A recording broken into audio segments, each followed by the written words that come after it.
پاکستان کے لیے ایک ہسٹری لکھ سکتے ہیں. ہاکی کے لیے گریجولی اس لیے ایشوز آتے گئے کہ ہاکی ایک ایکسپینسو گیم ہے. کسی بھی حکومت نے کسی بھی کھیل میں دلچسپی نہیں لی. میں نے کرکٹ اور فٹ بال کو خدا حافظ کہا اور پھر میں نے صرف ہاکی کو جوائن کیا. آج میرا دل کرتا ہے کہ ہاکی جو ہے کم بیک کرے, واپس آئے, تو پیسہ اس ڈائریکشن میں لگے جس سے ایتھلیٹ کو فائدہ ہو. حکومت پاکستان کو یہی کہوں گا کہ ہاکی کے علاوہ جو باقی گیمز ہیں ان کو بھی پیٹرنائز کریں. ناظرین, کرکٹ کا جو جنون ہے وہ تو ہر پاکستانی میں نظر آتا ہے, لیکن پاکستان کا جو اپنا قومی کھیل ہے ہاکی, اس کے بارے میں کوئی بات نہیں کرتا. 1994 کی یہ بات ہے کہ ہاکی کے جو کپتان تھے شہباز سینئر, انہوں نے ایک انٹرویو میں کہا کہ میں چاہتا ہوں اس سال پاکستان چیمپئن شپ بھی جیتے اور ورلڈ کپ بھی جیتے. وہاں پہ کچھ لوگ تھے جو اس کو مذاق کا نشانہ جنہوں نے بنایا, اور کیونکہ پاکستان جو ہے وہ پچھلے 14 سال سے اور 12 سال سے یہ نہ ورلڈ کپ جیت سکا تھا اور نہ ہی چیمپئن شپ جیت سکا تھا. لیکن انہوں نے ہمارے ساتھ آج شہباز سر موجود ہیں. کیا سوچ کر آپ نے یہ بات کی تھی اور اسی سال پاکستان جیتا بھی تھا؟ ایسا ہے کہ 90 ورلڈ کپ ایک لاہور میں ہوا جس میں 80,000 کے قریب لوگ آئے ہاکی دیکھنے, اور ہاکی اس وقت بہت زیادہ پاپولر تھی. ہم فائنل میچ ہالینڈ سے ہارے. مجھے بڑا افسوس ہوا. ساری رات میں لاہور کی سڑکوں پہ پھرتا رہا, اپسیٹ ہوا اور سوچتا رہا کہ اللہ تعالیٰ مجھے جتا دیتا. میں مین آف دی ٹورنامنٹ بھی ہوا اور بہت ہی اچھا ایونٹ تھا. تو جب یہ نہیں ہوا تو 94 میں ایک ایسی سٹیج آئی کہ ہم ایک اچھی ٹیم بنا سکے, جس میں لاہور میں 94 میں چیمپئنز ٹرافی ہوئی اور پھر 94 میں ورلڈ کپ سڈنی میں ہوا. تو دونوں میں میری اللہ تعالیٰ سے دعا بھی خواہش بھی تھی کہ میں کیپٹن بنوں, اور وہ جو وکٹری ہم 90 میں نہیں گین کر سکے 94 میں ہم جیتیں. تو 94 چیمپئنز ٹرافی جب لاہور میں ہوئی 35,000 کے قریب کراؤڈ تھا اور اللہ تعالیٰ نے ہمیں فاتح کیا. پھر جب ہم فائنل کے لیے سڈنی گئے ہیں تو ہماری ٹیم اتنی شیپ اپ نہیں تھی اور کوئی اتنی ہوپ نہیں تھی کہ ورلڈ چیمپئن بنے. جیسے ٹورنامنٹ شروع ہوا تو ہمیں فیل ہونا شروع ہو گیا کہ ہم ایک ٹیم بن سکتے ہیں اور ہم پاکستان کے لیے ایک ہسٹری لکھ سکتے ہیں. ٹیم میں اتنی زیادہ یونٹی آ گئی, ٹیم 5 وقت کی نمازی ہو گئی, دعاؤں کا سلسلہ شروع ہو گیا اور اللہ تعالیٰ نے مجھے کپتانی بھی دی. تو میں نے کہا 94 کے بعد میں نے ریٹائرمنٹ لینی ہے تو میں پوری ایفرٹ کروں گا کہ ہم ورلڈ چیمپئن بنیں. اللہ تعالیٰ نے دونوں جگہ پر ہمیں سرخرو کیا اور آج ہم بڑے فخر سے کہتے ہیں کہ ہم نے ہاکی کا کیریئر ختم کیا بینگ ورلڈ چیمپئن. سر, اس وقت آپ بڑے افسردہ تھے کیونکہ وہ آخری سال تھا, آپ نے آخری سال کھیلا تھا, تو کیا فیلنگس تھی تب؟ اور اب جو ہے پاکستان میں ہاکی کا نام نہیں لیا جاتا کیونکہ کرکٹ کا ہی جنون اتنا لوگوں کے سروں پہ سوار ہو چکا ہے. اب دیکھیں, بات یہ ہے کہ آپ 10 سال کھیلیں 20 سال کھیلیں, اگر آپ کے کیریئر میں وکٹری نہیں ہے تو نہ خود آپ یاد رکھتے ہیں چیزوں کو, نہ لوگ یاد رکھتے ہیں. آج میں کسی کو نہیں پتا, میں 18 سال اس کنٹری کے لیے کھیلا, 5 ورلڈ کپ کھیلا, لیکن سب سے زیادہ خوشی ہوتی ہے کہ میرا ہاکی کیریئر اس میں جو میں ورلڈ چیمپئن بنا. جہاں تک گیمز کا تعلق ہے تو دنیا میں آپ کو پتہ ہے ہر کنٹری کی ایک گیم ہوتی ہے. جیسے امریکہ میں باسکٹ بال, بیس بال, یہ گیمیں بہت بڑی ہیں. جیسے ہاکی ہالینڈ میں بہت بڑی گیم ہے, یورپ میں فٹ بال بہت بڑی گیم ہے. لیکن ساری دنیا کی جو حکومتیں ہوتی ہیں وہ ایمیچور گیمز کو لک آفٹر کرتی ہیں, پیٹرنائز کرتی ہیں. بدقسمتی سے جو میں پاکستان میں 30-40 سال سے دیکھ رہا ہوں, کسی بھی حکومت نے کسی بھی کھیل میں دلچسپی نہیں لی.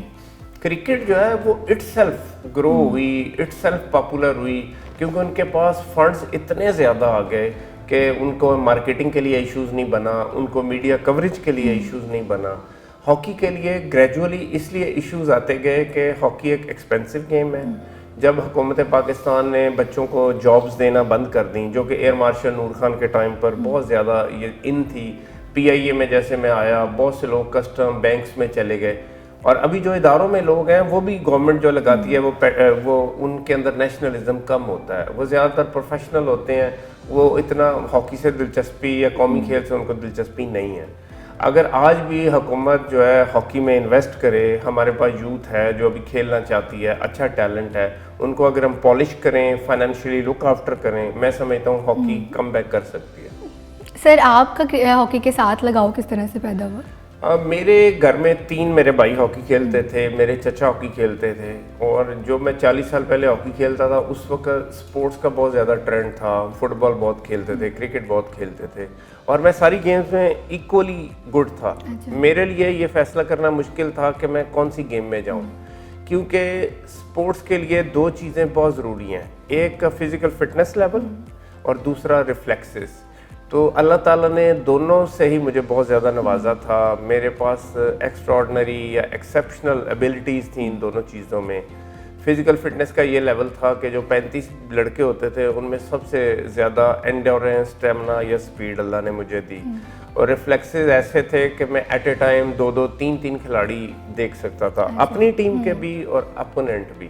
اور مجھے انسپریشن ہوئی اپنے انکل سے جو نیشنل ٹیم میں نہیں کھیلے, پھر مجھے انسپریشن ہوئی اپنے بھائیوں سے, اور میرے والد نے مجھے بہت زیادہ سپورٹ کی. ہوا یہ کہ جب فیصل آباد میں نے ہاکی شروع کی تو میں جو ہائی اسکول تھا اس میں اتنا فیمس ہو گیا کہ کالج کے ٹیچر آ گئے میرے اسکول میں, آپ کے جتنے مرضی مارکس آئیں گے آپ نے ہمارے کالج جانا ہے, آپ بہت اچھے کھلاڑی ہیں. میرے والد صاحب کو جب پورے شہر سے یہ میسج ملا کہ آپ کا بیٹا بہت زیادہ اچھا کھلاڑی ہے اور پاکستان ٹیم میں جائے گا, تو انہوں نے مجھے فیسیلیٹیٹ کرنا شروع کر دیا, مجھے لک آفٹر کرنا شروع کیا.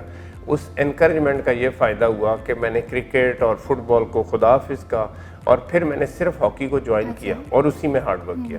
تو سر پاکستان کی جیسے کہ نیشنل گیم ہاکی ہے, لیکن پاکستان میں اتنا نام بھی نہیں لیا جاتا, بہت کم, حالانکہ کرکٹ کو بہت زیادہ سراہا جاتا ہے. تو آپ کیا چاہتے ہیں کہ ہاکی بھی کم بیک کرے, واپس آئے؟ دیکھیے بات یہ ہے کہ اگر آپ اداروں میں پلیئرز کو جابز نہیں دینا چاہتے, انہی اداروں میں پولیٹیکلی لوگ 15 لاکھ روپے 20 لاکھ روپے تنخواہ پہ بھی کام کر رہے ہوتے ہیں. جب ہم ورلڈ کپ جیتے تھے سڈنی میں 94 میں تو 11 پرماننٹ امپلائی تھے پی آئی اے کے. پھر پی آئی اے میں ایسے لوگوں کو سربراہ بنا دیا گیا جو اپنے آپ کو لک آفٹر کرتے رہے, جنہوں نے ادارے کو بھی تباہ کیا اور سپورٹس کو بھی تباہ کیا. آج میرا دل کرتا ہے کہ ہاکی جو ہے کم بیک کرے, واپس آئے. اس کے جو 2-3 اچھی چیزیں ہم کر سکتے ہیں, ایک تو یہ ہے کہ ہم ہاکی لیگ انٹروڈیوس کریں. جب ہم ہاکی لیگ انٹروڈیوس کرائیں گے تو فائنینشلی لڑکے لک آفٹر ہوں گے. اس کے علاوہ میرا خیال ہے کہ ہمیں 3 یا 4 ہاکی سینٹر ایسے بنانے چاہیے پاکستان کے اندر, زیادہ نہیں بنانے چاہیے, جس میں بچوں کو آپ اکیڈیمکلی لک آفٹر کریں, بچوں کو اسٹائپن دیں, سپورٹس گیئر دیں. کیونکہ آج کل جو ہاکی ہے یہ ساری گیم جو ہیں وہ بڑی سائنٹیفک ہو گئی ہیں. اگر آپ پڑھے لکھے نہیں ہیں آپ گیم پلان انڈرسٹینڈ نہیں کر سکتے. تو ایجوکیشن بڑی زیادہ ضروری ہے, اور بچوں کو انسینٹیو دیں گے تو میرا خیال ہے اٹریکشن کے بعد ہمیں کافی کوانٹٹی ملے گی. جب کوانٹٹی ملے گی پلیئرز کی تو اس میں سے ہم کوالٹی جو ہے وہ ڈھونڈ لیں گے. اچھا سر, آج کل کے جو نوجوان ہیں ان کا انٹرسٹ ہے ہاکی میں؟ بہت کم ہے, ویری ریئر ہے. میرے اپنے 2 بیٹے ہیں, ایک 27 ایئر ہے, ایک 22 ہے. نہ وہ ہاکی کی بات کرتے ہیں, نہ ہاکی کی بات سنتے ہیں, نہ ہاکی کھیلنا چاہتے ہیں. تو یہ ہے کہ جو کچھ ایریاز ہیں جس میں گوجرا ہے, ٹوبا ٹیکسنگ ہے, پیر محل ہے, فیصل آباد ہے, کے پی کے ہے, وہاں سے ہم جو ینگ بچے ہیں وہ ڈفرینٹ ٹیئرس کی ہم ٹیمیں بنائیں, ان کو لک آفٹر کریں, ان کی اسکولنگ کریں, اور ان کو یہ جو الاؤنسز اچھے دیں اور ان کو فیسلٹیز دیں. میں سمجھتا ہوں پھر کوئی ہاکی بہتر ہو سکتی ہے. ٹھیک ہو گیا. ہماری حکومت کو کیا پیغام دینا چاہیں گے کہ وہ ہاکی کو دوبارہ سے انٹروڈیوس کروائیں؟ حکومت پاکستان کو یہی کہوں گا کہ ہاکی کے علاوہ جو باقی گیمز ہیں ان کو بھی پیٹرنائز کریں, کیونکہ جس کنٹری میں یوتھ سپورٹس کی طرف جائے گی, میں سمجھتا ہوں وہ یوتھ جو ہے وہ چینج لائے گی, وہ تبدیلی لائے گی, ہمارا ماحول اچھا ہوگا. اب آپ دیکھیں کہ بہت سارے بچے جو ہیں انڈور ایکٹیویٹیز کی طرف ہیں. پاکستان کے اندر کیا ہوتا ہے کہ انفراسٹرکچر بن جاتے ہیں, اسٹیڈیم بن گئے, ایسٹرو ٹرف بن گئی, اس میں یہ ہے کہ جو لوگ انوالو ہوتے ہیں ان کو کک بیکس مل جاتی ہیں, لاکھوں کروڑوں روپیہ مل جاتا ہے. ہم ایسا ماحول نہیں بناتے کہ جو ہمارے ایتھلیٹ ہیں ان پہ ہم کتنا پیسہ خرچ کر رہے ہیں. کئی سپورٹس کی ایسی آرگنائزیشنز ہیں پاکستان میں جن کا اربوں روپے بجٹ ہے, اور یہ نہیں پتہ چلتا کہاں خرچ ہو رہا ہے کہ وہ اربوں روپیہ خرچ کے ہمیں کوئی فائدہ ہوا. کیونکہ کوئی بھی اب بندہ ہے اس نے کوئی بزنس کرنا ہے, وہ جب انویسٹ کرتا ہے تو وہ دیکھتا ہے اس سے مجھے ریٹرن کیا مل رہا ہے. تو غیر ضروری جو پیسہ لگنا ہوتا ہے وہ بھی کرپشن ہوتی ہے. تو پیسہ اس ڈائریکشن میں لگے جس سے ایتھلیٹ کو فائدہ ہو, پاکستان کو فائدہ ہو اور پاکستان کے سافٹ امیج کو فائدہ ہو. بالکل. اور ہماری حکومت پنجاب سے بھی یہی اپیل ہے کہ کرکٹ کے ساتھ ساتھ دوسری گیمز کو بھی آگے لے کے آیا جائے, تاکہ جو بچے ہیں وہ مینٹلی طور پہ بھی ٹھیک رہیں اور ہیلتھ وائز بھی ٹھیک رہیں. اسی کے ساتھ اپنی میزبان فائقہ رانا کو دے اجازت. اللہ حافظ.